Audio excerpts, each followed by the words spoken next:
Dumb American, they say. Heard that a lot this week, haven't we? They're just such a dumb, baseless comment. I don't understand it.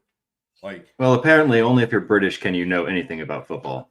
So, well, apparently because they started and all, but I mean, we don't know anything. we don't know nothing. We're just gonna have to show them. We're gonna have to do something because it's just getting out of hand, guys. It really is. It really is. But at any event, welcome to Snobby Boys!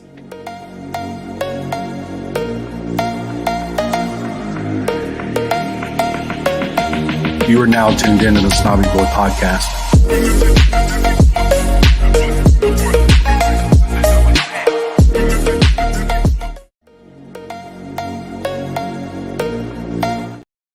Did it again. did it again. Did it again. Gotta make sure you don't hit the loop button. Anyways, welcome to the Snobby Boys. My name is Colby. These are my homeboys, Joe and Kyle. We're here to talk to you again, as always, about our beloved city, all the players that are involved. We are on international break, so not a lot to talk about as far as club goes. However, all of our players that are out on duty. But before we get too far, make sure that you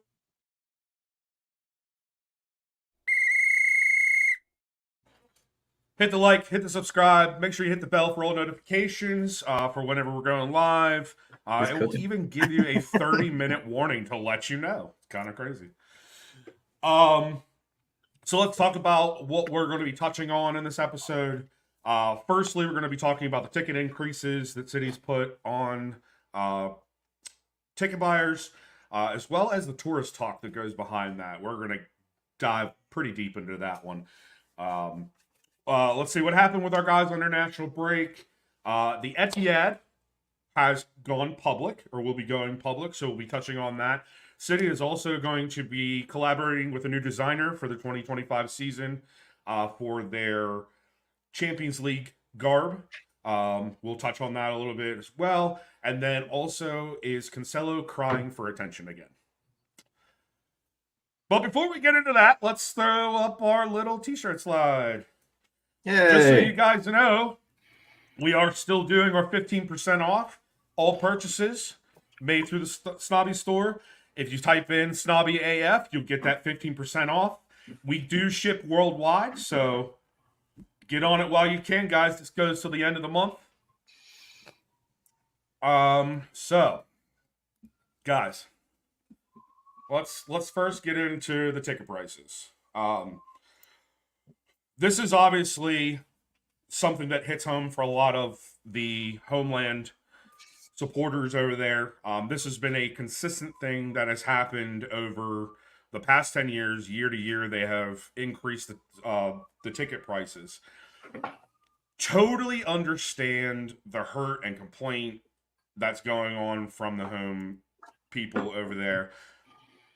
But conversely, let's talk about supply and demand.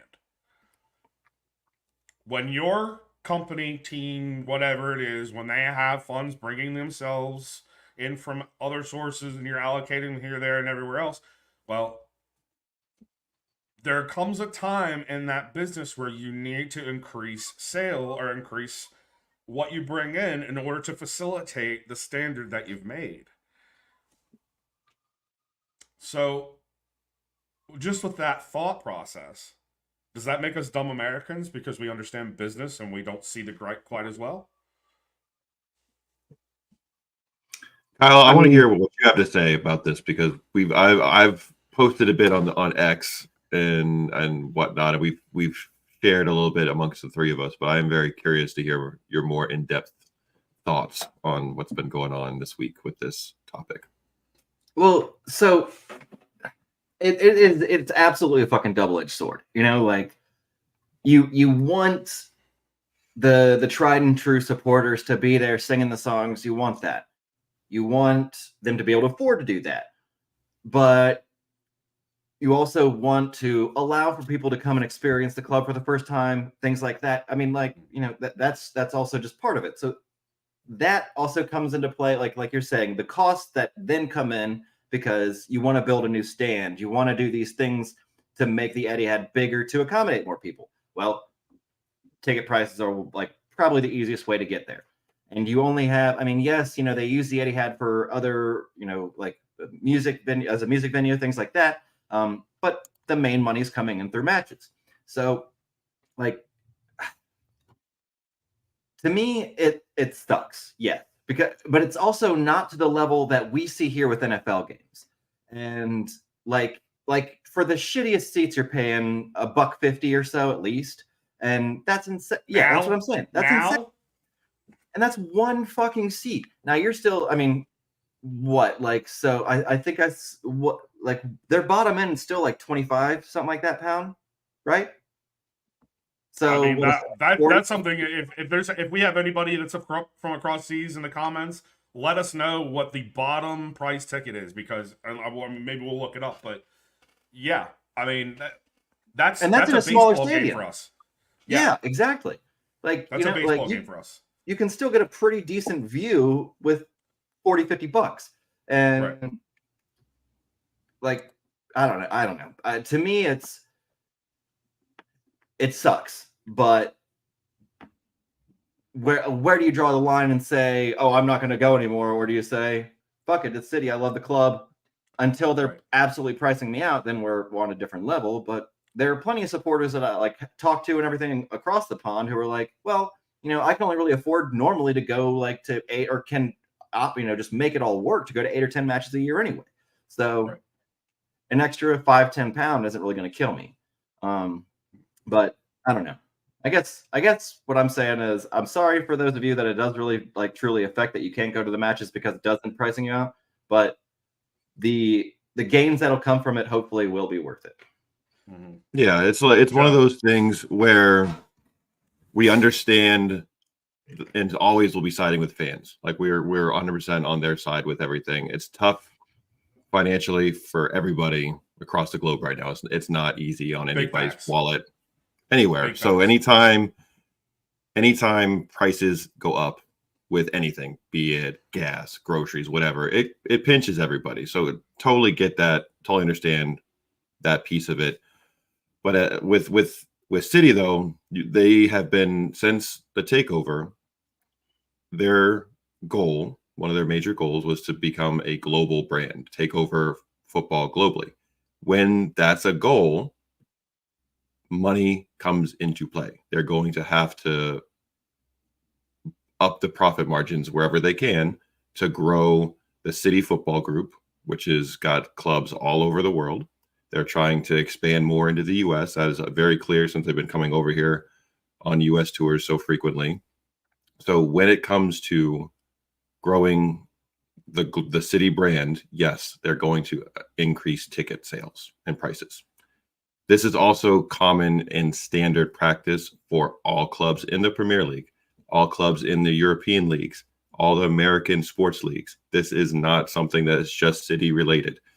However, it is your club, so you have every right to voice your displeasure at that. Absolutely. The next piece that I think is a little bit more frustrating for us is the vitriol that then gets turned towards those of us who are not from England, from Manchester, that have been there before, and the separation between a tourist is what they've been labeling a lot of people, the tourists who are just there for the experience, who are just there for the social media clout to say that they've been to a City match, blah blah blah.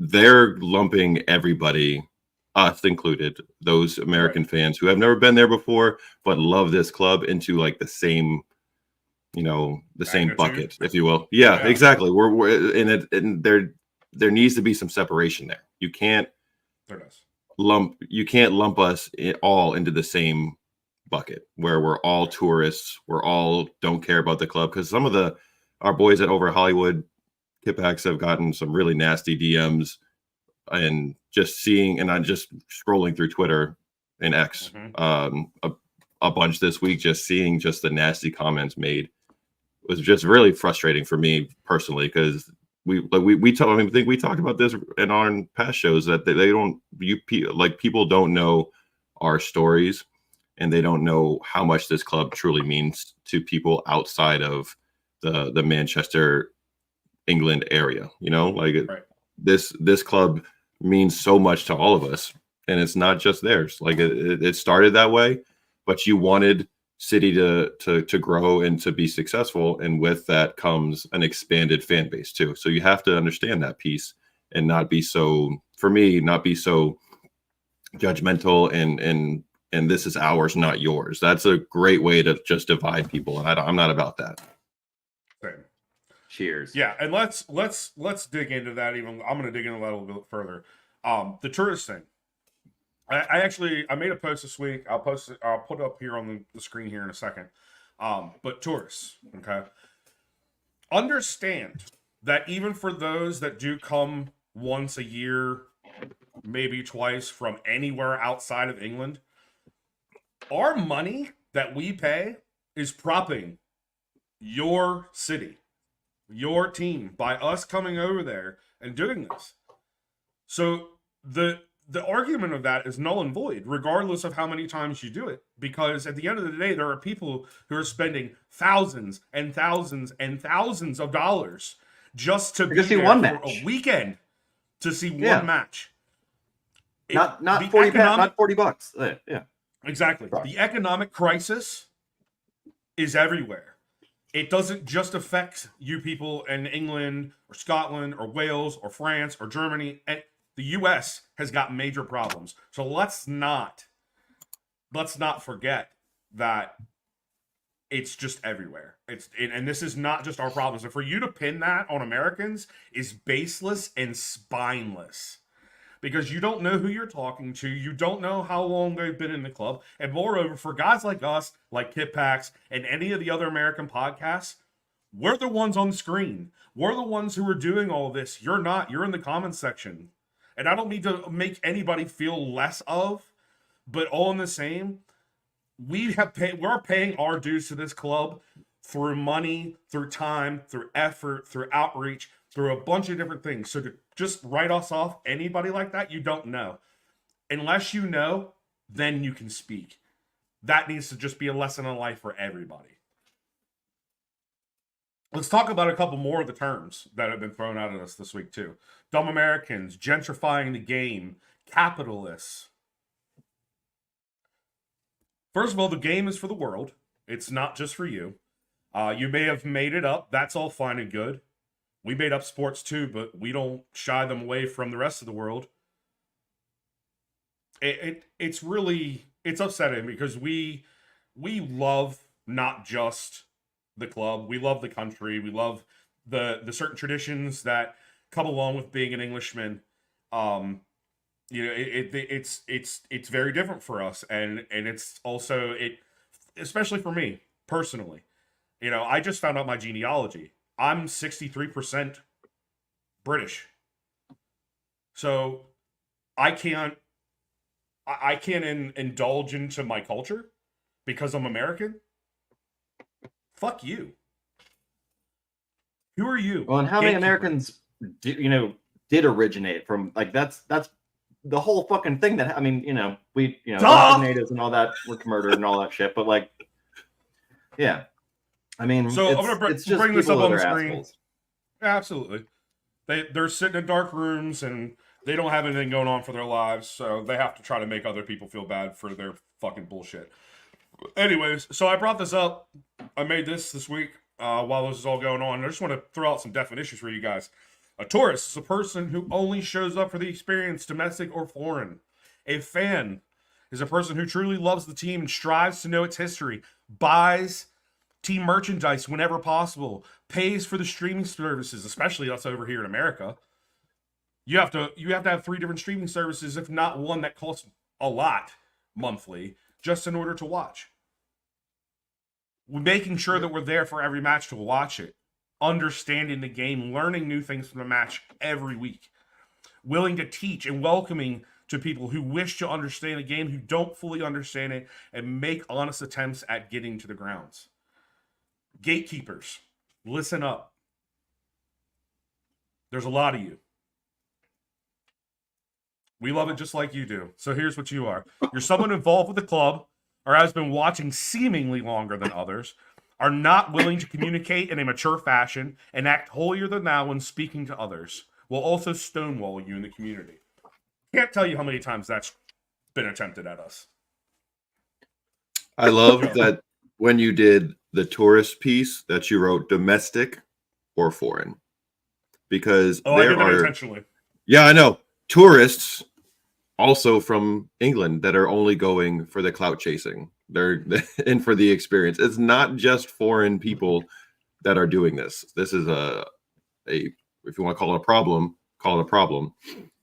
This is not just like Americans coming to do this. This is also people over there. So yeah. I love that you did that and added that on that one.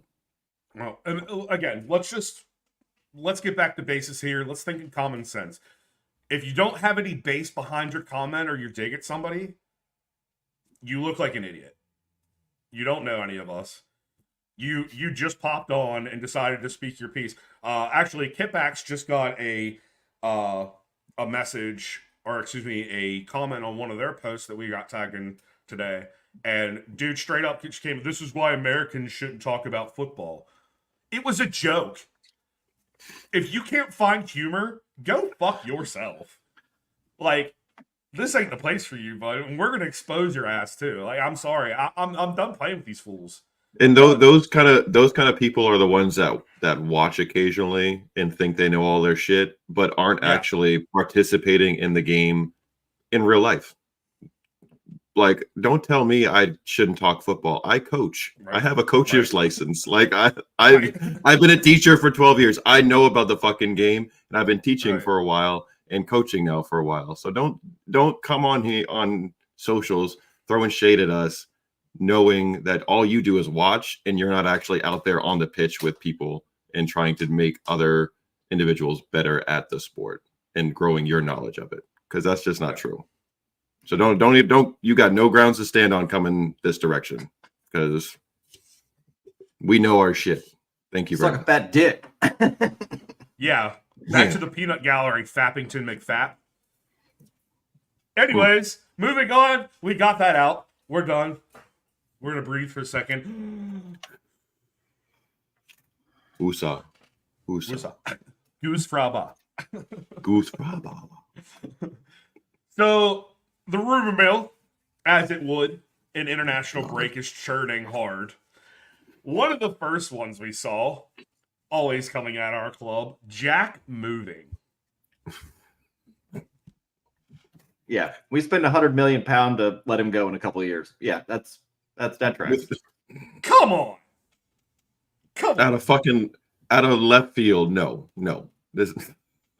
At this point, it is so fucking predictable that these things will crop up either right before a big match, which we also have coming up next weekend, and also during an international break. Our players are not happy. They want to leave, blah, blah, blah. It's all bullshit. And that's just like one of the most, like, I mean, of all the players they're going to try and pick out, come on. Like, Jack loves the club, loves, like, he's just hurt right now, and that's all that's going on. Like, right. He's hurt his way. Yeah, exactly. The only thing that I can possibly see where this was picked up and construed to this point was a couple of matches ago. I believe Jack was still kind of injured. He wanted to come back, but he wasn't getting the time. And apparently somebody in the media made a big stink about that, which I don't even think was even remotely true to begin with. But because of that little grain, that they heard that Jack was unhappy with Pep, or there was a rift between them two, that all of a sudden that this is the end point right here, that he wants to leave. Jack and Cavs ain't moving, okay? Exactly. He's not moving. Jack had fever, baby. Dude, he's happy where he's at. Like, I just don't, and you're one of the highest paid players in the league. You get everything you want. You get the best physio attention in the fucking world. Like,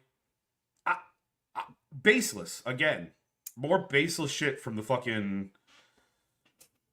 They do the same shit when it comes to Pep and him have a rift with, like, Kevin, when Kevin came off the other game and was all pissy and mad. Every time that happens, Kevin's unhappy. Kevin's going to the MLS. Kevin's going to Saudi Arabia. Guess what? If you've played fucking sports, you and the coach are going to have disagreements. Sometimes it's going to happen in the public eye on the sideline. That shit happens with every team. This is At every not level. at every level. Exactly. At From every level. U13 all the way up. Like, this shit happens. And that doesn't mean somebody has to leave. Doesn't mean somebody's unhappy to the point where they want to leave. They had maybe a dust up. No big deal. Like, this is not life-shattering shit. Unless you're somebody else we're going to talk about later. Right. Dude, I can't tell you how many coaches I've had growing up that I wanted to literally punch in the fucking face. Easily. And Kyle knows, because me and Kyle played sports together. So it's like, it happens at all levels. And this is just part of the game. I mean, it's sure. Fucking, thanks. Yeah. Thanks for the talking material, I guess, right? Well, you know, Exactly. but the flip side of that, the flip side of, like, instead of, you know, who's leaving, potentially who's coming in, there's right. Like, I mean, the Kimmich shit, like, that's seeming more and more possible. The Florian Wirtz, right? Florian Wirtz, am I getting that right? Florian Wirtz, yep. Yeah. Like that kid. But that's also been like an up and down conversation for like a year or two. So I don't know. Well, but and the Kimmich also, Jerome Musiala is another one that's been thrown up in the mix. Yeah. That I would love to see come from Bayern. We talked about that last week. Yeah, there's tons of, and even Lucas Paqueta, and he great, and we'll get into this here in a little bit, but you know, he made his presence known during that England-Brazil match in the first 25 minutes. But I digress. We'll get to that later. Yeah, because he had an interview that went a little viral too, that with relation to that too. Oh yeah, they asked him straight up about the Man City links, and he was like, I'm not here to talk about future stuff. I'm just here focusing on that whole line. So he deflected like a motherfucker. So that is 100%. Yes, that's 100% on the back of his mind, and there's behind the scenes shit happening for sure. But he's not talking about that because, you know, he's only focused on the here and the now. He's not worried about that stuff. What do you think about the Bruno Guimaraes? Guimaraes? That shit. I honestly can see him fitting in with our side. However, there's somebody that we already have signed that isn't really getting the talk that he may deserve. We'll get into that towards the end. But even with that, I think that as far as what the talks have been, they're addressing what we need to have addressed for the future, and that's our midfield. So, and we'll get into that here in a little bit. Rolling into international break. Let's first start off with Portugal camp. Ruben and Bernie came back early. Nunes scored 5-2 over Sweden. What do you think is the reasoning behind the guys coming back early? I think there was a backroom agreement made that they would be there for the first one, and then they were going to come back to Manchester to get treatment and refocus on the club time. So I think Pep and the leadership at City talked with the Portugal manager and their staff and was like, we'll give you them for the first game, but after that, we're going to want them to come back and get ready for Arsenal. So I think that's what happened. I think those conversations happen all the time. Sometimes it's the club. Sometimes the national team is agreeable to it and doesn't mind, you know, sending them back. Other times they're like, "Fuck you!" Like this is an important match. We need them for this too. And the players are like, "I want to stay." But I think clearly those two guys knew the importance of the upcoming match and wanted to get back and ready to go. So I think that was the backroom agreement there. And I was really happy to see Nunes get on the score sheet. That's great for his confidence for us. So that was a really good thing to see. And he got a nice runabout with the Portuguese side. So Kyle, what do you think? I mean, basically the same. I just kind of like the addendum of like, if they're like the conversation is like, if you feel anything, you know, like that's it.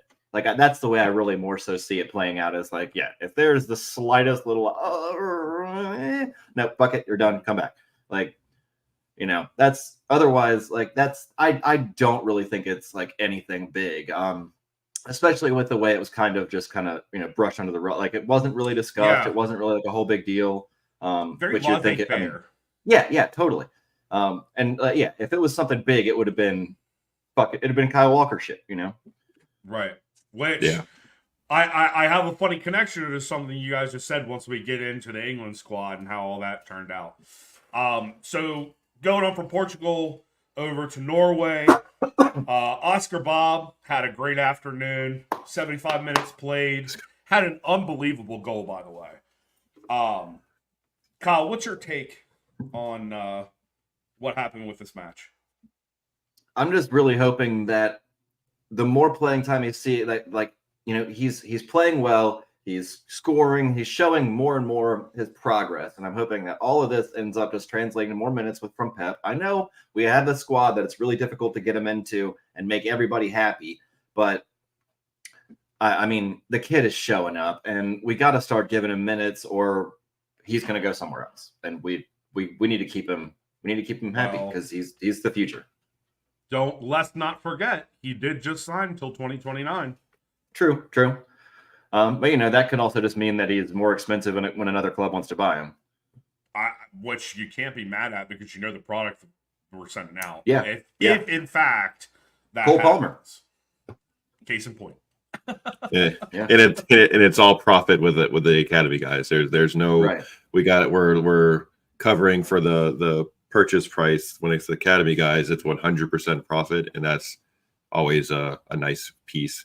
My question to you guys is, with Bob showing that he's capable and able to handle international minutes and be effective, but also when he's been in with us, he's been 100% a stud. George, you're 1,000% right, brother. Yeah. Who loses minutes for Bob getting extra minutes? Because right now that left wing spot, when Jack is healthy, has been a pretty even split between Doku and Jack, and on the right side it's mostly been Bernie or Phil or occasionally Alvarez. Jules. So one of those guys would have to sit, because the left side's pretty strong, the right side's pretty strong. I think Bob could play on either wing. Who loses that? Yeah. So who loses out on time when it's his turn to get those minutes? Well, so off of that, and I mean, not to dig too much into it, but we know April's going to be fucked. That's a lot of fucking matches, and they're not all created equal in all of, you know what I mean? So there's plenty of opportunity in just April to get him in 2-3 matches at least. So, and keep everybody still playing like once a week, Bernie gone in the summer. I mean, that's been the fucking conversation for how many years now, though? Exactly. This is 3 years running that we've had this conversation about Bernie potentially leaving. It's funny because when we've had these talks before in past episodes, even in past shows at this point, right, Kyle? Exactly. Exactly. like his wife, they did a bit of the I forget which documentary it was. But they followed him and his wife around, and he was talking about his struggles of being in Manchester and not adapting to the rain and the culture and the food and this, that, and the other, but then coming back around and saying how much he's starting to enjoy it and understanding the level of community that is within Manchester, especially on the city side, that it kind of makes it hard for him to want to leave. Well, it's very controversial when you come out consistently and say you want to finish your career at Benfica, yet you're still here. So, I mean, it's which way do you want to go, bud? We would love for you to stay, and you would probably be great in this color. You stuck around, finished your career. I mean, I would argue that he's already like he's proven his fucking statue worth or whatever. Right. Well, I mean, he's definitely he's slated in this club as one of the best midfielders that we've had, especially over the last 20 years. He's he's easily the most underrated midfielder. Like And he's that- just not in that echelon, even though he's like so consistent. Like yeah, exactly. He's incredible. The things he does great are not always showing up in the stat book when it comes to goals and assists, but everything else that he does is so impactful and so important for the club that he doesn't get the shine because he doesn't have the crazy assist numbers of a David Silva or Kevin De Bruyne. So Right. Yeah, that's a great point, George. Bob plays with Southern PL, in my opinion. Control minutes. Yeah, I think that's very valuable, or it can be very valiant thing that we could do. But we also have to. Well, we're in the late stages of everything. This is a knockout round. This isn't qualifying shit for FA. This is we need top performers. We need top performers. We need them performing now. Is he a part of that crew as we have dissected it? I think so. I absolutely think so. He as the sub difference aspect maker, and right, and like we said, he can play both sides of the pitch. He's not just anchored to the left or to the right. He's very versatile, and that's something that you don't. Well, that's something that we have often found in our players, but it's not something you often find in other club schemes. So I think we have a great thing with him. He's versatile in where he can play. Remember. Fuck off. That motherfucker's never coming back.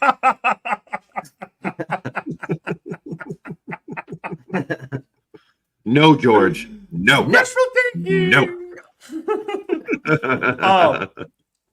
Yeah. He's very versatile. You can put him over, and with potentially pieces moving, this might be his way in the coming season to start getting more, first team minutes.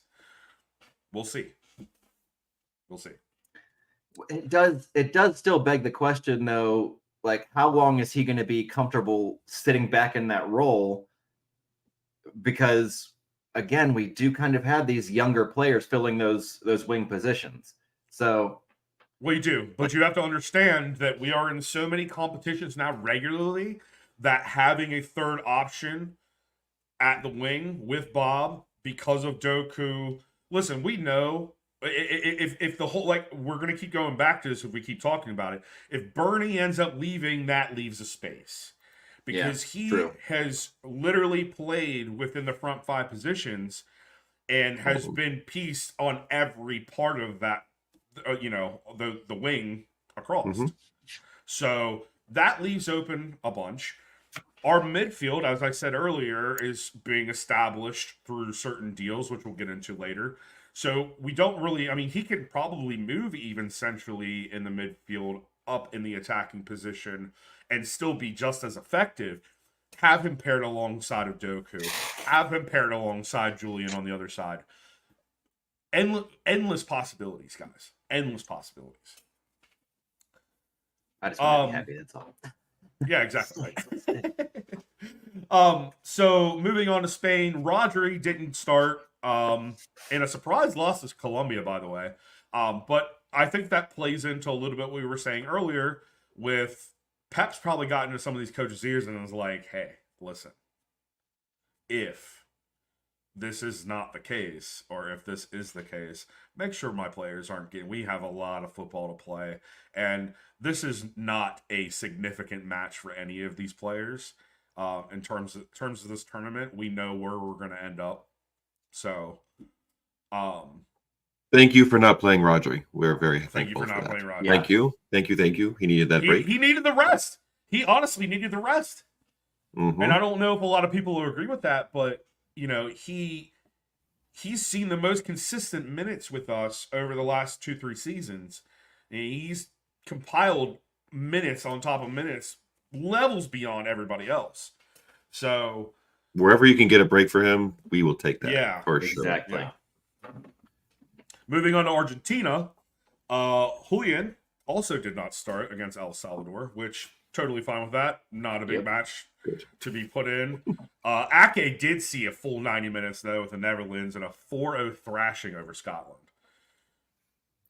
On a 4-0 dub like that, you kind with as a defender, when it's pretty clear that your team's going to dominate, that's an okay situation because he's probably not going to exert himself too much. Sure. So getting a full 90 there, and that's good because he didn't play in our last one. That was a Yoshko game, so he probably could use a few minutes there to get himself ready to go for this big stretch of games we're about to have in the next couple weeks. So for sure, I'm here for it.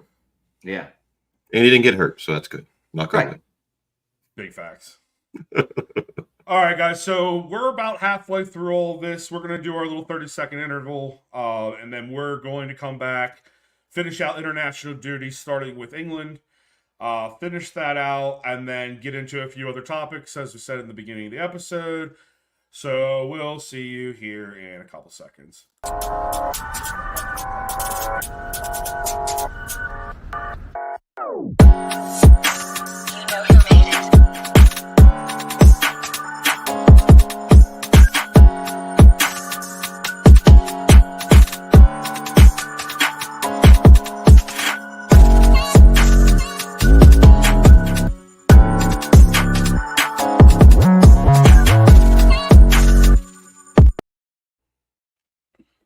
All right. Back from halftime. Let's get into England. Obviously, this is something we're going to probably go a little bit heavier on because of how many players we had in the squad. So just to get it started, Jack obviously did not start. Phil, Kyle, and Stones were all on to start. Harry Kane wasn't in the squad, so naturally, Kyle, being the senior, the vet that he is, he got captaincy for this match. But unfortunately, the big happening of this match, he was sent off after an apparent hamstring injury after tracking down Vinny Jr. What do you think? Well, first of all, let me get your emotions when that happened, because I feel like we all watched it, being that we finally got a UEFA match on national television. What were your initial feelings when you saw that happen, guys? When I saw the news, because I wasn't able to watch live because I was fucking driving around four soccer matches coaching this weekend, my heart sank quite a bit, because anytime they say hammy with our fastest fuck boy hit it. Hold on. Fast as fuck, boy. Anytime it's that, anytime they come out on social media saying, disappointed that happened, I hope to be back as soon as possible, they're not usually back as soon as possible. Usually it's something a little bit more complicated. So, and hamstrings are so fucking difficult to manage. We've seen that with players here, especially, that this is the worst time for him, who relies on his pace so much, to have a hammy situation going on. We thankfully have very capable defenders that can cover for him. Akanji has really stepped up over the last few weeks, and I feel very comfortable with him being in that role. I think Rico is terrific when we want to go in a more traditional, back four situation. So, but initial feelings was definitely like, oh, fuck, like my heart sank, because that's not what we need right now. Kyle? I mean, Kyle, like you're saying, we have these run of games coming up where we are going up against some fucking quick wingers, and knowing that Kyle is available is a big thing against those clubs. So yes, that's problematic. Hopefully we don't see another situation like Kev last year, where it's like, oh, he's good enough, get him in, and then he needs surgery at the beginning of next season. It's like, what the fuck? Just do it over the fucking summer. But they're not going to do that because of Euros. So fuck off. And yeah, just like, as soon as I saw that, it was like, cause it just made me feel like Kevin again. Because he's not the youngest fucking player on the pitch. And a hammy injury at that age can be a little more of a like an injury than somebody else. And Right. yeah, it's Right. and especially when you're a fast guy. You know. Right. Well, and let's not forget, guys. This has become a trend with Kyle at this time of the season for the last couple of seasons, where we have needed him going into the end of tournaments and the end of the season, and he has not been with us. I'll have to sit there and echo with Joe that I'm very impressed with the way Akanji has stepped up. I think that he can now, even despite me saying that he has literally zero ball skills, I think that he can handle the point now, or the pivot a little bit better, especially with the way we have played that way. I feel a lot more confident in him going forward. But all in the same, we really need Kyle's speed because Akanji's speed and Kyle's speed are like Not the same. we're talking about 8 to 10 miles an hour in difference, guys. Like, And we're about to go up against Vinny Jr. We're about to go Exactly. play, you know. So not once, Right. twice. So he's just played him. He just played him in international duty, so it's like, you got your first fix of him. Let's just hope that in the second leg, when we come back to the fortress, that he's there to handle business. Let's just keep that there. Let's touch on Paqueta. Little nuisance, that guy, in the beginning of this match. First 25 minutes. That man should have had 6 fucking guards. Okay? Like, I don't know what he was trying to prove on this day, but all he was doing was straight shithousery. Like, maybe that's literal because it was fun. I mean, England is my squad, but I get it. It was fun. For once in my life, I loved yelling at the television for an international game. Like, yeah, friendlies and shit. It's rare to like give a shit, you know. hey, well, yeah. How can you? I mean, it's Yeah. just like this is just playing through the motions. That's all it really is. Yeah. And especially when you saw some of these squad lineups, like especially Brazil's, I was like, this might be the youngest Brazil squad I think I've seen in a while. And I mean, they end up bringing on who we'll get into here in a little bit, who will be one of our own for his first senior reps. But yeah, so going forward a little bit more in the game, Vinny slipping in the 73rd minute, which ended up turning the ball over to us as he pushed the ball out of bounds. I'm sorry. It's not that I don't like Vinny. I think he's a great player. I know that I have said that he wasn't exactly PL worthy yet. But he is a good player. But it is funny watching him get, for once, Kyle tracking him down at the beginning of the game gave me so much like energy. I was, holy shit, yes, this is what we want to see out of you every match. But yeah, Vinny slipping was funny. Yes, I like him as a player too. I don't always love his attitude. No, sometimes. And I get that part of it is like the Brazilian culture, and that's respect. But there's times recently where I feel like he's getting like super chesty all the time now. And sometimes it's hurting his club. Like it's hurting Real Madrid sometimes because he's doing some of the things he's been doing. Relax a little bit, but like do your thing, man. Like enjoy yourself out on the pitch. But that opens yourself up for the let's laugh when he does shit like that. Right. Which is always good. Which I'll take. I'm here for every that. time. Especially because he is a Madrid player, and I got no love lost for any Madrid players. So Yeah. And that he's a bitch when they play it. So yeah, fucking. But Every at the same time, time. he is a very good player. goddamn time. But he's a Oh bitch. man. Yeah, I mean, I guess maybe I made this a little bit bigger than what it's going to be. But on the whole, here's actually this is where I wanted to take this. Southgate got to go. He's got to go. You seen the rumors about where he might go next? Oh my God. Listen, if that happens, that club is destroyed. Done for. The next 20 years, don't even think about them because they're not happening for you guys. Just throw that one out there. Kyle, what shirt do you have on, bud? Yep.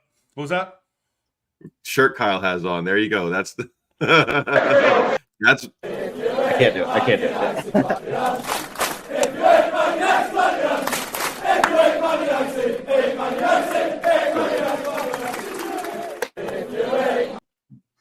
Yeah. Beautiful. If he ends up going there and coaching, dude, that whole program is so fucked. So fucked. Listen, how do you put in the 11 that you did against Brazil? Can't come up with a fucking goal. I mean, Exactly. Crickets. mind-numbing. Crickets. it is still Brazil. I'll say that, but like, come on, man. This is that, but that goes back to my point. They fielded one of their. It was kind of like half vet, half younger. I mean, they ended up bringing on Endrick. He was the one that scored, wasn't he? Yep. Yeah. They have a lot of talent. I will never ever discredit the fact that Brazil has a stacked case for their team. But England are. I mean, yeah, I was gonna say England. So does England. Like that's Like, a team. That's a team. There it is. That's abysmal. Abysmal. Just whatever. Fuck them. Fuck them. One little last note on England. Yeah, that's right. The fucking Vinny slip. You know exactly what I'm talking about. I was Yeah, hilarious. George. Hilarious. Yeah, so one little last thing on our England squad. Rico Lewis got his time with the U21 squad. Congratulations to him. Dude, he probably could have had some more playing time this year, but I'm so excited for that kid's future. Like, he's so versatile between the back line and the midfield. How often do you find a player like that? At that age, to be able to grasp the concepts that Pep is throwing at him, he's not getting like the remedial version from Pep. He's getting full, geometry or for what calculus, whatever the fucking highest level of math you get.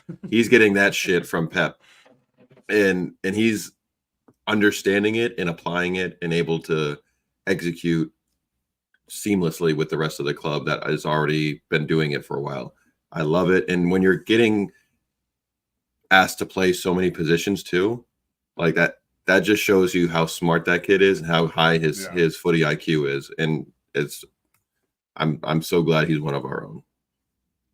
Well, and like you're saying, yeah, he's not getting the most minutes, but it's kind of like Phil at that age. Like Phil got what, like 5 matches that season or something? Yeah. Glad you said that. Because it's something that I truly do love about Pep. If these players are patient and if they're willing to like put in their time to just be a City player, like Phil was. Phil didn't really get regular minutes until just a couple years ago, Right. And like, yeah, you just have to wait until it's your turn and then fucking handle it. And every single time you give it, and that's what Rico's doing. Every single time he's getting slotted in, every time he's given an opportunity, he fucking shows up. And just keep being patient, keep doing it like that. And yeah, I mean, we are having players age out, and Yeah. Where do you want to be when that, when God comes home? What was the Joe Dirt quote? Where you want this ring when Jesus come back? Yes. Yes. Damn it, Kyle. God yes. damn it. Oh man. All right. So moving on to other action and international break. Croatia duo Jasko and Kovacic. Jasko sold 90. Kovac was subbed off. That was a 0-0 draw. Akanji, he got all the time with the Swiss. He ended up getting a yellow. pretty hefty one too. And it probably should have went a little bit further if you guys watched some of the recap of that match. Lucky he didn't. Also, just lucky that he didn't hurt himself in 90 minutes. That's the part right there. Yeah. It was a bit Belgium, crunchy. yeah. Belgium, Doko, he sees time subbed on for Trossard. That ended up being a 0-0. Those kids. Doku. And it was crazy because, Kev wasn't there. Kev's not even with the team. Mm-hmm. But I don't even care about that. I'm kind of glad that he's not because we need him. So anyways, yeah, Doku. Joe. So we have all these giant games coming up, a lot of fixtures in April. We kind of hit on it a little bit with some of the players we talked about earlier, with some getting minutes, some not. I guess it might be a case-by-case basis, but we know the end game is don't get hurt on international duty, like Kyle.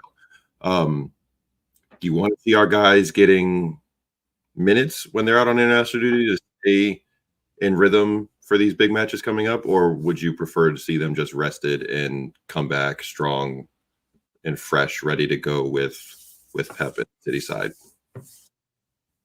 I mean, why can't it be both? I mean, realistically. But in all honesty, I would rather see them at least stretch their legs for 30 to 60 minutes. Yeah, 30 to 60 minutes. Get their reps in between club matches and even competition matches.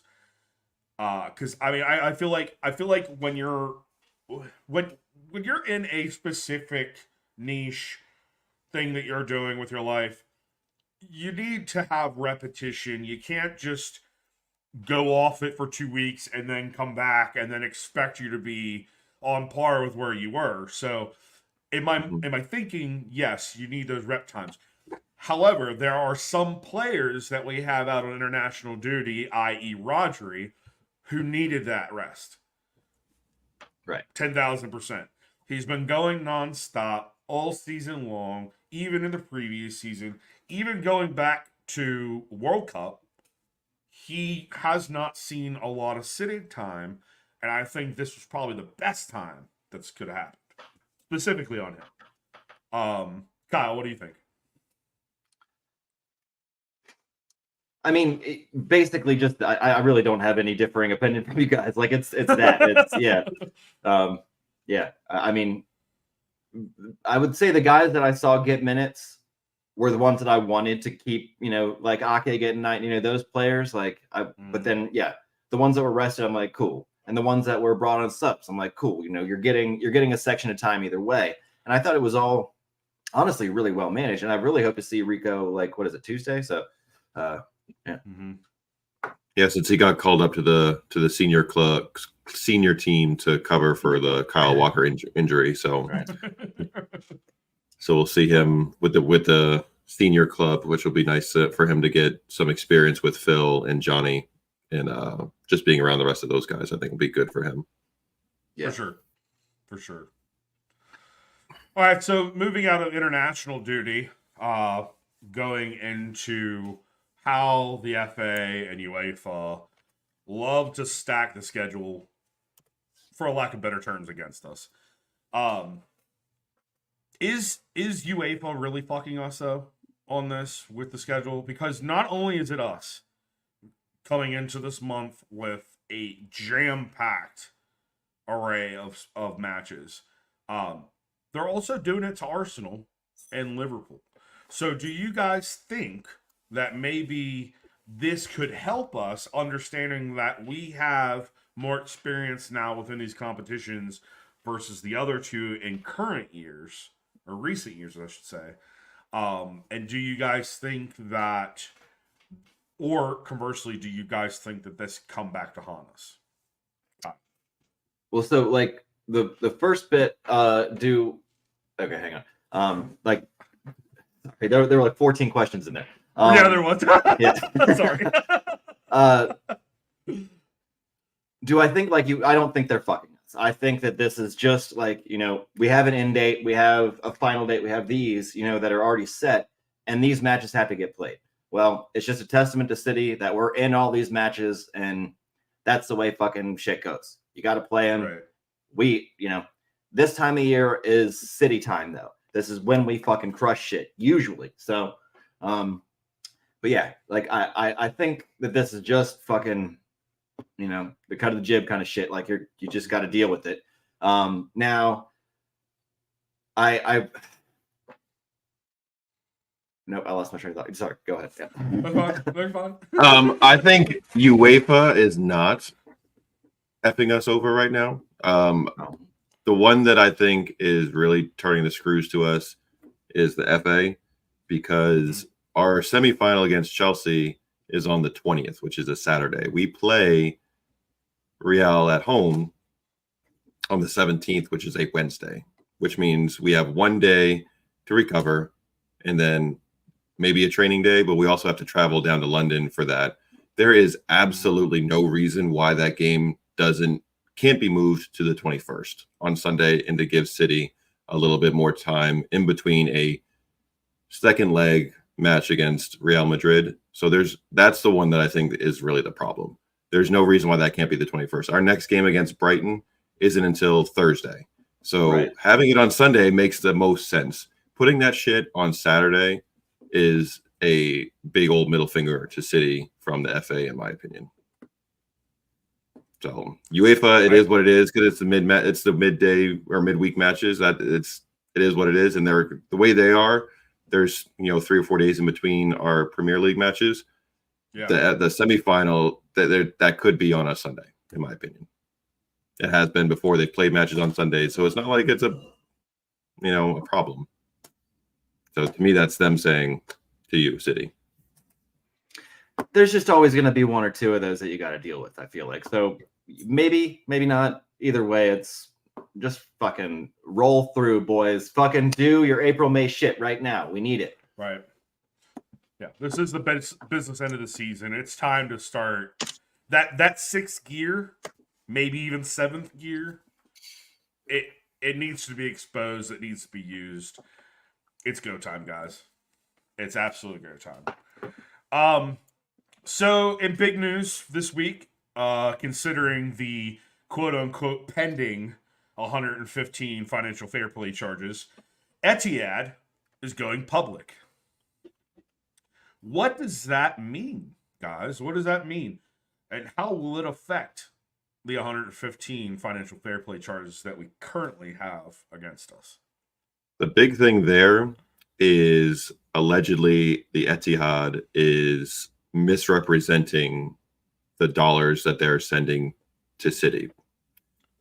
Now, if the Etihad was really doing some dirt and we weren't really getting the money that they're saying we're getting, or we're doing it through third parties, that is all now going to be public record. Would they go public knowing that information is there for all to see? I don't think so, which means they don't have anything to hide there, and that was a big chunk of those charges, was the money, the sponsorship dollars. And was it truly coming from the Etihad, or is it coming from, other sources? So them going public now means all that information is there to be shared.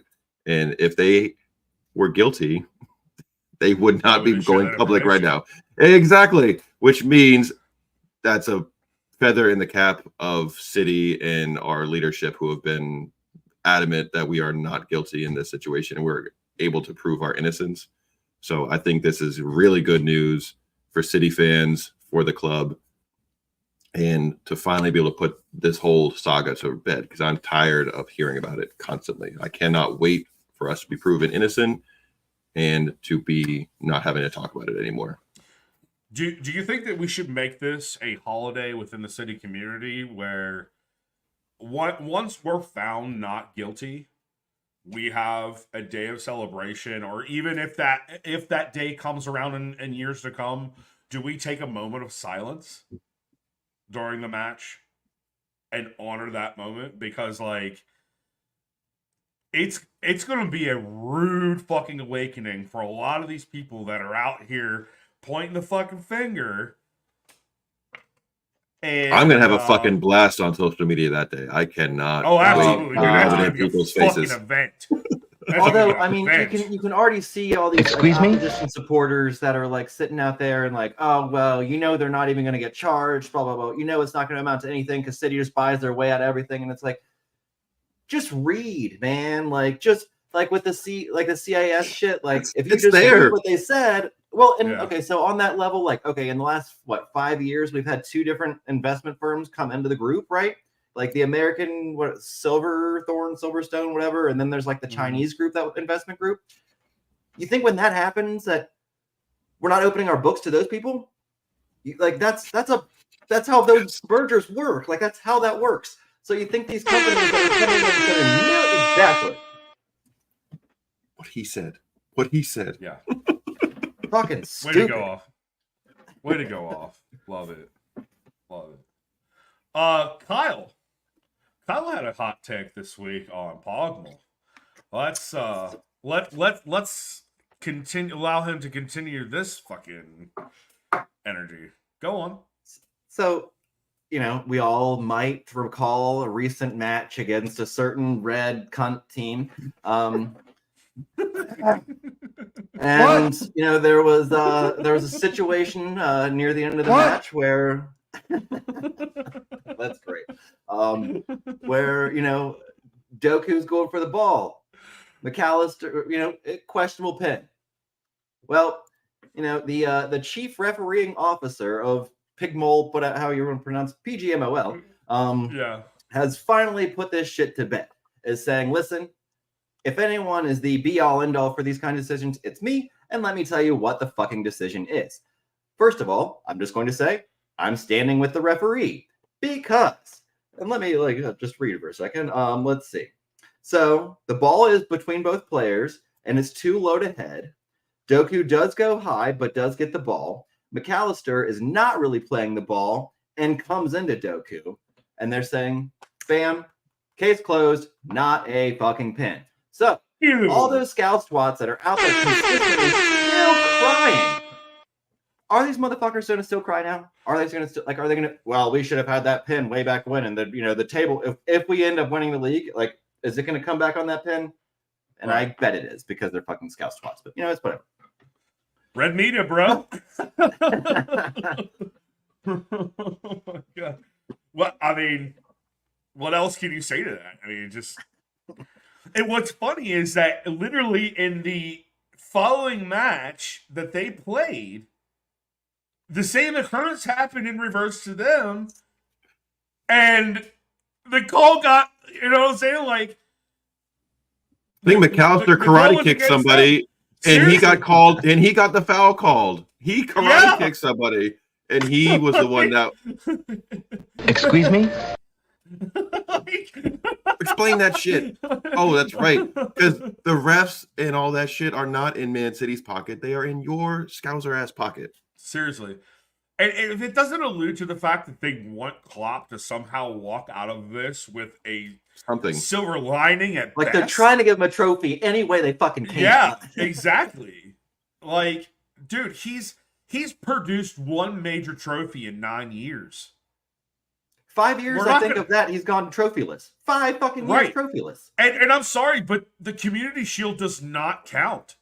That's a platter. It's not even a fucking trophy. I serve hors d'oeuvres to that to my dead grandmother. Give me some fucking cucumber sandwiches, you know what I'm saying? Seriously. Fuck's sake. Fucking love cucumber sandwiches. Sorry. I'm not gonna lie. Dude, I know, right? That sounds good right now. Right? Damn. I was like, I get some fucking shit to make with cute. Little bit of dill spread to go with it. Oh, exactly. Yeah. Yeah. And cut them into the crustless little squares and just. Yeah. All right. Sorry. You can tell we totally want tea time, right? Yeah, I'm hungry. What?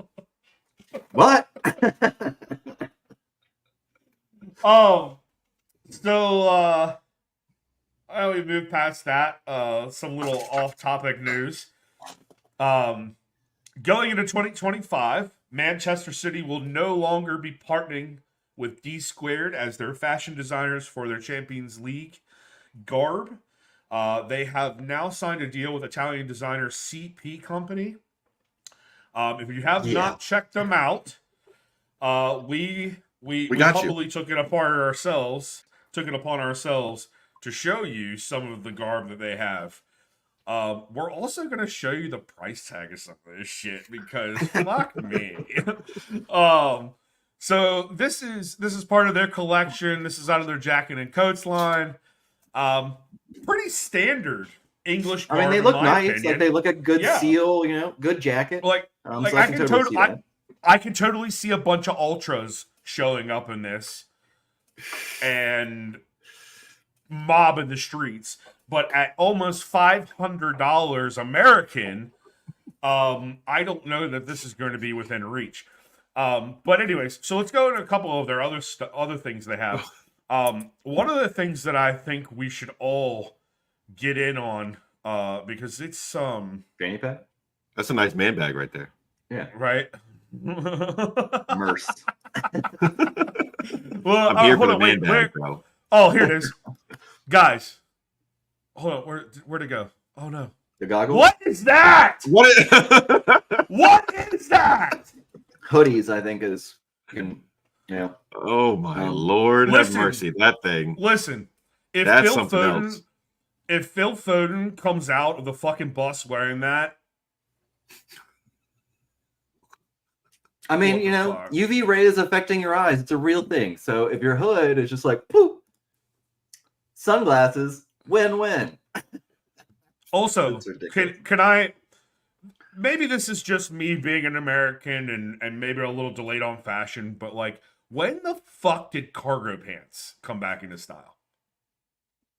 I think that Did is just anybody- us being American and like we lived the 90s. So Like, I could totally see me wearing these gray pants out to the shooting range, and it actually get Yes. use.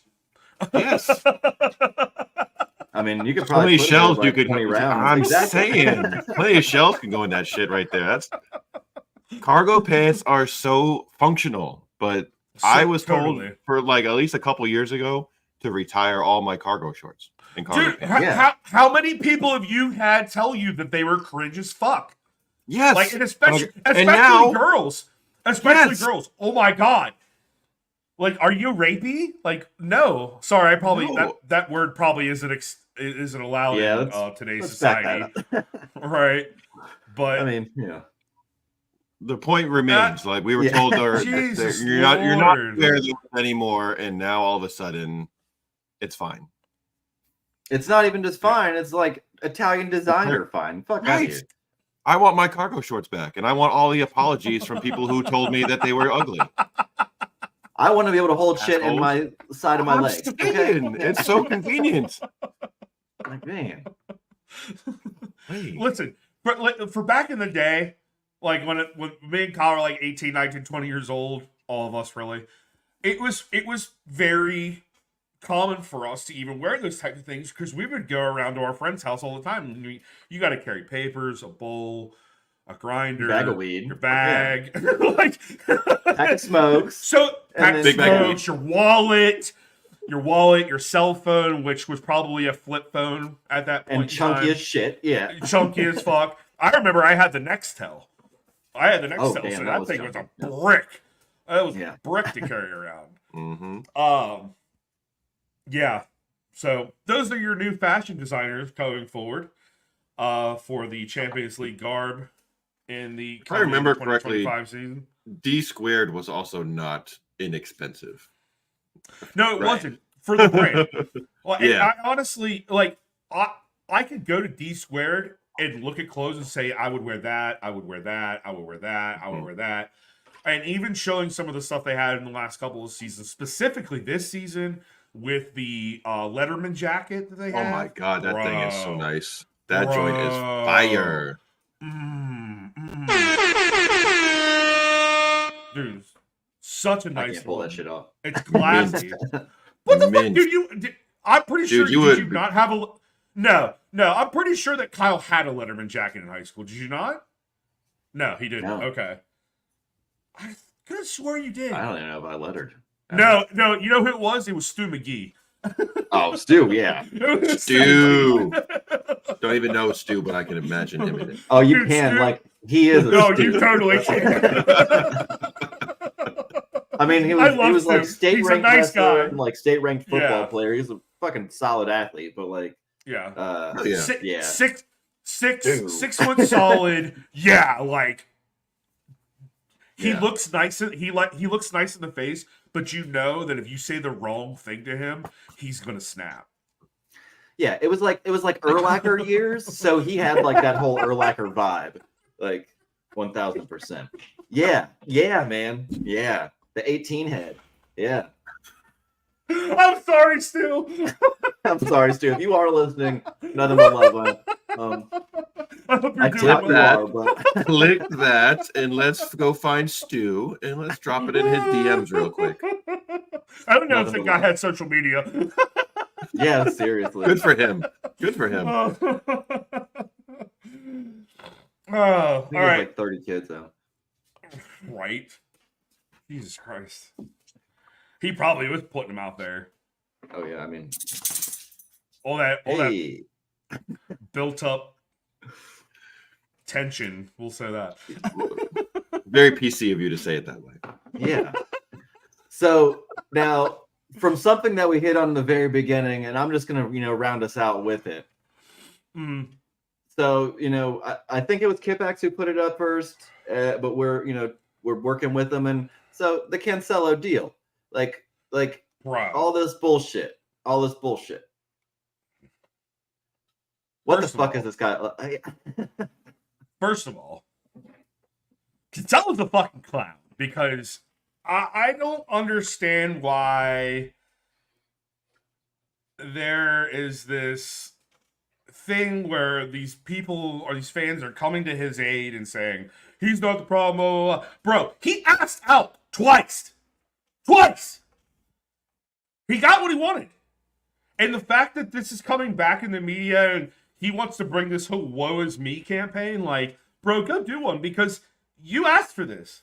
You're in Barcelona because you wanted to be in Barcelona. You were in Bayern because you wanted the fuck out. And that was your best option. Yeah, no one fucking wanted to touch you.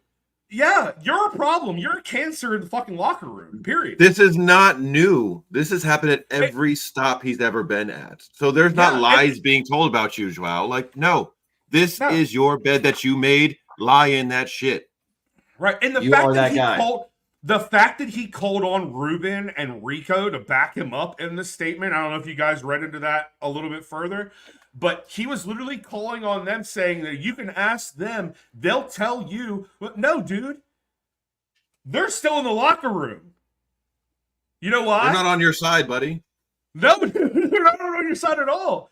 The fact that you're pulling those people into your bullshit shows how incredibly guilty you are of the situation. You're here because of you, your attitude, what you brought to the team. And that's not to take away from the fact that he did contribute to this team when he was in. I won't take that away from him. Absolutely. But Great player. But for you to come back and backdoor us like that and say that Pep, because of his pull in the league and amongst the sport, that people will listen to him before Cancelo. Well, first of all, no fucking shit. Because he has a. Who the fuck are you? Pep is, Yeah. Yeah. Who are you? Pep is reputable. And the fact that he's calling you out of all players and saying you're the fucking issue in my team, that should say something to you. Yeah. Wake the fuck up. Correct. Like, do some introspection. Go talk to somebody. There are Literally. professionals everywhere. You need to fucking check yourself, buddy. Like, Yeah. you're living in some sort of weird bubble. I don't know. He's delusional. And Is what he Yeah. is. he is. And the thing of it is that he's gotten so much shit for all this happening, and now he's deflecting. Like, I'm sorry, that's a really bad tactic in any situation in life to have. If you're deflecting, you've already told the person on the other side of that conversation that they're in the right and you're in the wrong. And that's simple psychology. Yeah. Simple as Big that. facts. Big Simple as facts. that. So last little bit that we're going to get into before we get into the comments section. We would love if you guys start put some comments in there that we can read them off, talk with you guys, have some fun. I see there's been 16, 17, almost 18 people in here regularly throughout the entire show. Thank you guys for tuning in. Thank you for staying around. We hope you've enjoyed the show thus far. We're going to close it out here in just a few minutes. But the last thing that I want to hit on is Claudio Echeverri from Argentina, currently at River Plate. He has signed with us. However, he will not be coming to City next summer. He will be going on loan to Girona, if you have not seen, which I think would be a good move for him. I really expected him to be able to come into this side with Julian Alvarez and then make a really big impact going forward, but I think we're going to be a couple seasons off on that. But on the opposite side of that, Savio from Brazil got his first senior team reps with Brazil, showcasing what he's going to be bringing to us this summer. How do you guys feel he improves our midfield? I like him very much on the wing. I think he plays there a lot for Girona, so I'm a big fan of Savio. He's young. He is going to give us an additional option out there, especially if we have any movement from our aforementioned player we talked about earlier on a regular basis. I think he knows how to play the way we want to play already, and he's got that Brazilian flair, which I like to see when he's on it, when they're on our team, when they're doing that. Big fan of that. So I am very excited to see what he's going to bring. I think he adds a lot to our wing depth and is going to give us an additional body out there that's going to give people headaches because he's a very, very talented young guy. He's already putting up numbers. He's got 15 goal involvements in La Liga already, and that's not a minuscule number for a kid who's getting his first taste of big league football. So exactly. So I'm excited to see what he's going to bring to us. Yeah, no, 1000%. Like that's so the wing shit. Yeah. And so the wing combined with like the Brazilian flair is where I really do like, I'm excited to see him come and fit that more because a lot of, when we've talked about it before, like, you know, a lot of our wingers end up kind of one-dimensional when they're first coming in because it's, you know, go down, cut back, go down, cut, you know, that shit. Yeah. Instead, you have a guy who's, I mean, adds that flair, adds a little, you know, bump to it, and you get to see something fun and does throw off defenses. Now, as you know, as far as I can't pronounce that kid's name, going to Girona, I think that's also awesome because what we're seeing with Girona is like they are rapidly becoming one of the better clubs. If you know, they've been up there, and they've been in the top three all season. Exactly. So as far as a sister club goes, I mean, that's what you want. When we're sending out these 18-year-olds or whatever to go and get some, you know, first team top flight action, you want them to be in one of the top teams in the top flight where, and it's only been like a few years where they've just rapidly climbed up to this section. So I think we're only going to see more progress out of them. And yeah, it's, I mean, I hate to say that we're kind of building like farm teams, but we are. And they're easily the best that we have right now.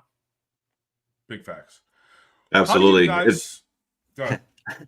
I was just gonna. It's great. Like to follow up with what Kyle was saying. What you guys are saying is that before, when Girona was just kind of like a bottom table team, it's nice. Like they're playing top tier football, but now that they're more competitive, the games that they're playing mean more, and that adds a different element of what those kids are learning at such a young age. They're learning what it means to be in a title race, what it means to play big matches already. So when they come to us, back to their home club, they've already got that under their belt, and they're not like trying to flounder and learn that. They've already experienced top tier competition. So it's better now that Girona is doing better. It only helps us out, which is great. Exactly. Well, now that Girona are faring to be a top contender in La Liga, there's been quite a bit of stir with people in the community in football in general about Girona being in the top spots and them progressing into the Champions League next season. granted, we know what's going to happen with this particular scenario. Do you guys think that UEFA is doing the right thing by putting the kibosh on Girona in this spot, being that City is the parent club, for their accomplishments? Or do you think this is the right step for them, or UEFA, I should say, in doing this, considering that, as we've said here, this team is essentially between Girona, Melbourne City, Mumbai City, all the rest of our affiliates. Mhm. Do you think this is good for football to not have your best team, all your best teams, regardless of ownership? I think it's unfair to Girona to punish them for their sister parent club, whatever you want to call it, cousin club, whatever it is. Punish them for being, associated with another club that's also in that same competition. I don't think that's fair. Personally, they've earned so far a Champions League spot. They should be in it, regardless of if they're affiliated with us or vice versa. To the fact that earlier on, when they were like leading La Liga, there was talk like the decision would be whichever club, either Girona or City, finished higher in the table in their league was the one that would get like the Champions League spot, and the other one would be like, sorry, you can't come. So like that to me is anti-sport. Like you've earned on the field your position in a certain competition, you deserve it regardless. So to me, that's bad policy. And if you prove it on the field, on the pitch, you deserve to be there. Yep, exactly. And then and then whoever does, whoever does get the call up, there's an asterisk by that all day long. Like, you shouldn't have been there. You didn't deserve to be there. Like, any matches you play there on, or they're at, like, it's bullshit. You shouldn't have been there. And it's not like Girona's sitting here spending Uber dollars to build their squad. They're doing it with younger talent and not spending crazy amounts of money. So it's not like they're just using City's money to buy all these great players. They're developing young talent and reaping the rewards of that. So to me, that should not be punished ever. Agreed. I do think they'll get destroyed when it comes to Champions League football, but and that should be the thought process. This is a team that's young, doesn't really have the compass of these type of competitions, to be able to navigate and further through the competition, to be a formidable opponent, you should say, or you could say. I honestly too think that it's kind of unfair, because this is a club that doesn't have any decoration to them whatsoever. And now they're on, the brink of being on the top stage, and you're basically telling them, nope, you can't do that because your daddy is. Like, that's fucked up. It's But bullshit. also, I mean, it's just how you look at it, really. But it's fucking UEFA. It's fucking bullshit. It's fucking synonymous. UEFA. Synonymous. One little last thing that I want to throw out at you guys, and I know this is completely un-City related. However, he is a name in this sport as far as the coaching world goes. Xabi Alonso. He will be moving on from his current club. Where do you see him landing next season with the potential openings that may happen with some of these big name clubs within other leagues? Liverpool. I mean, it just seems like that makes the most sense, right? Yeah, exactly. For him and for the club, I mean, it's the only way I can also see them keeping a lot of their players, is if they, and relevance. No, 1,000, because whoever they bring in has to. I like, you don't want to see what you've seen at United, where it's another manager coming in with their whole new fucking ideas. That's how you end up fucking stupid. And but yeah, nice, you want somebody who's gonna just stay in that same vibe at least, and R word. Just like, and I think that he'll just come in and be able to still put your stamp on a club. You're still your own manager, but like you're in that vein, and they need to stay in that lane. Yeah, and he's perfect for him. Yeah, there's 3 clubs that would be jockeying for his signature. It would be Bayern because Tuchel is going to be gone. yeah, Liverpool, and then the other club that he's been linked with is Real Madrid because he's played there as well. However, I don't think Carlo Ancelotti's done there yet, so that means it comes down to 2: Bayern or Liverpool. And because Xavi's not staying at Leverkusen, the success that they've had, that means he's going to get snatched up. So does he stay in Germany where he's had success, knows the league, and goes to another massive club like Bayern, or does he go where he's known? Yeah. So to me, I think Liverpool definitely is the leading candidate unless Bayern pulls a rabbit out of their hat and is able to persuade him some way to stay in Germany. But because he's got a link to the Premier League and with Liverpool already, and with Klopp leaving, it makes the most sense, I think, to go to Liverpool for him. Well, and Ancelotti, like, isn't he potentially going to prison? Isn't that some real shit? So, old man, how long is he going to be there? Yeah, he said, "Fuck your taxes." Yeah, I do what I want. What are those? Man. All right, guys. So that really that concludes everything that we have for this episode. Please get into the comments right now. George has got a good question for us. It looks like George does have a good question for us. I'm gonna hold off on it for a second. Listen, if you guys have anybody that's watching, if you guys have questions about us personally, you want to know our stories a little bit, I'll probably refer you to our Instagram page. However, if you want to know a little bit more about us, please feel free to ask questions. Any questions you may have that we've on topics that we have already talked about, please feel free to hit them in the comments. We'll show them. We'll address them. We want to make this community as big as possible. And inviting for everybody. And inviting. Yeah, we won't want anybody to feel discriminated against. We're certainly not going to talk down to you because I've had that happen to me a few times on specific shows. And I will not allow it here. Ever. Will not allow it. We are all fans here. We all love the game. It's a beautiful game. It's something that we can all get around. We're in a very, very weird place in the world right now. And the best thing that we can do under anything is come together. So that's our big mission. Right forward. Now. Right? Over that's our big mission Damn. going forward. We don't want to create hostility. We do not want to create any divide that's already been put in place by certain gatekeepers. If you're listening, you know who the fuck you are. Beyond that, let's get into the comments. First thing, Mr. Georgie from Bit of Banner, whom I'll be speaking about here in just a few seconds. Thoughts on the FA Cup with Chelsea? Of course you'd be asking that question.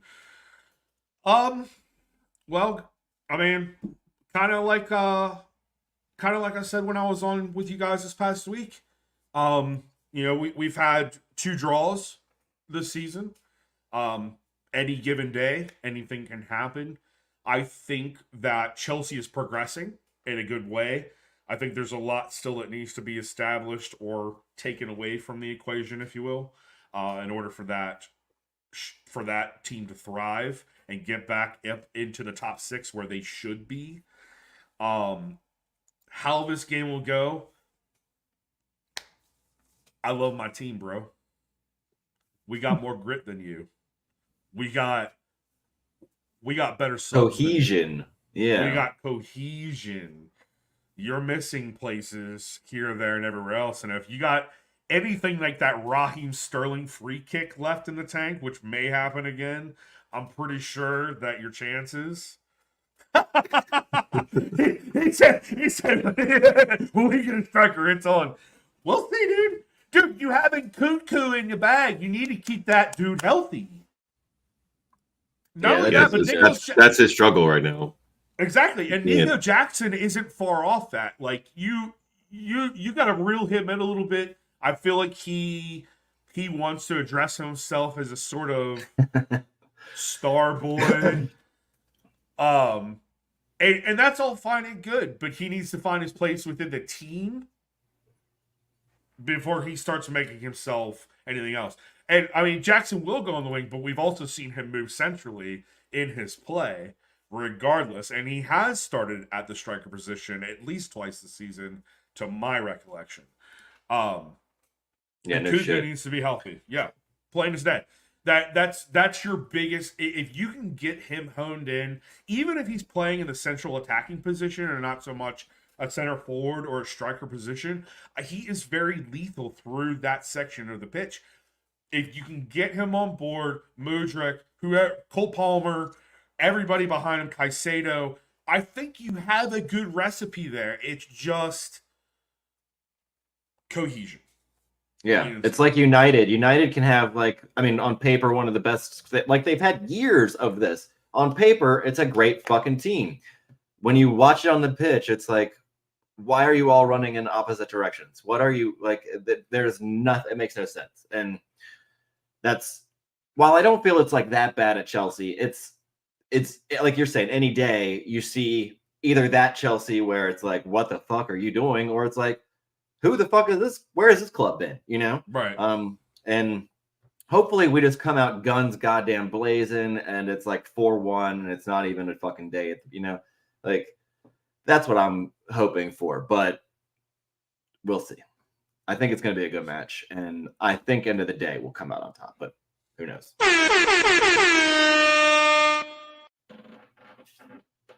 Joe, what's your piece? We're gonna beat their ass.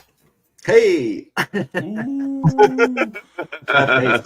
came in swinging, Bruh. came in swinging. I mean, I can't help but say on any given day, George, I love you, bro. He wants a prediction, bro. I don't do predictions, so you're asking the wrong dude. I don't do predictions. 4-1.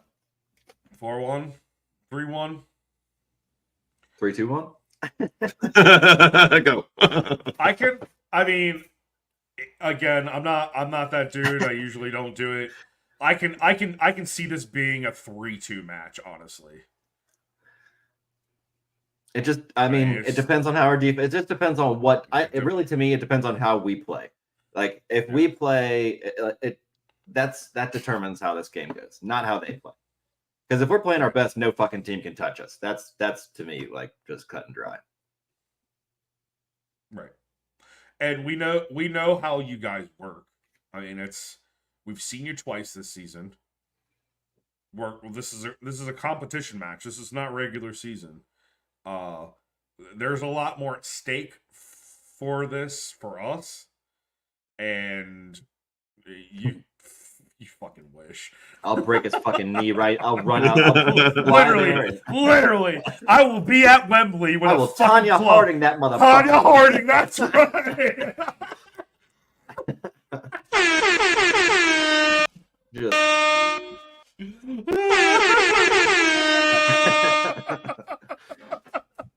What? Exactly. Like, you get one goal, Cole. If you score, sorry, you don't have knees anymore. Oh man! All right, 17 of you guys in here. One person commenting. That's pathetic. Hey. Oh, come on. Nothing but love, Come on. George. Yeah. Thank you for all the love, George. Just before we wrap this up, Snobby Boys will be doing a few different series coming up, especially going into summer break. The one that we're going to start off with first is our fan series starting next month. We are going to be starting and kicking that off with a very well-known to our purview, American citizen, not one that just lives here. By the way, real quick, there are people in the comments this week that are like, if you spell citizens with a Y, you're not really a fan. That's what it says on the shirt, though. It's merged from the club. Like, we didn't make that. That's from the fucking club. Is this okay? Is this... It's just more it's just more bullshit, you know? Like Yeah, gatekeepers. Exactly. Thank you, Frankus. Anyways, we will be having on probably one of the kindest guys that I have ever encountered through social media and this club, Mr. Pat Weitzel from Houston. He'll be joining us. Super mega fan here in America. Very excited to talk to him. Also, our boy George has been here talking. He is one of the co-hosts of Just a Bitter Banter podcast. We'll be getting on with them here on our page, on our podcast, following the FA Cup match against Chelsea at Wembley to discuss the happenings. So be sure to look out for that. That will also jump us off into our podcast connection series, where we'll be getting in contact, talking with podcasts here on our show. We're going to be doing a little bit of a thing where we do a home and away match with the podcast that we start getting in contact with, that we've already made contact with. I think it's a really fun idea because then it really gives each other space to be upon and, you know, go through their flows and see what it's like. But anyways, I digress. If you're a fan, if you're watching, if you're on a podcast, whatever it may be, and you love Talking City, hit us up in the DMs. You can also contact us via email at snobbyboyspodcast@gmail.com. Get in contact with us to get on the show for this summer. We'd really love to have you on and get a piece of your mind and the way that you think about the club, things that you think are coming up, so on and so forth. We really want to get an outreach going towards all the people that are within this community, bringing people in, making people feel welcome, because that's, at the end of the day, guys, this game is for everybody. And sharing your love for the game and teaching other people who may not be as learned as you is something that needs to happen in order for this sport, especially in the US, to grow. Because I'm not going to lie, there's a lot of people who don't understand what offside is. And I totally get it. I totally get it. But all in the same, having those conversations with people and helping people understand the game and get more acclimated with this club and what its message is and how it makes you feel and how it makes them feel, that's something we want to know. That's something that we want to share. So please be a part of that with us. Again, please hit us in the DMs, hit us on email at snobbyboyspodcast@gmail.com, and we'll get back to you and schedule it up for you guys, and can't wait to talk to you guys. Well, guys, I think we're at the end here. Before we go, I am going to do one last call to action. Make sure that you hit your like, subscribe, the bell for notifications. It will let you know when we're going on. It will also let you know when we've uploaded content, whether that be short form, anything else. Make sure that you hit us up on our social medias at SnobbyPod. That is on X, TikTok, Instagram, Facebook, YouTube. I actually think it's Snobby Boys Podcast. You can find us the whole way there. We also are on Rumble. So if you'd like to go back and re-watch this, you feel free to get on Rumble. Check us out there. We'll also be on YouTube.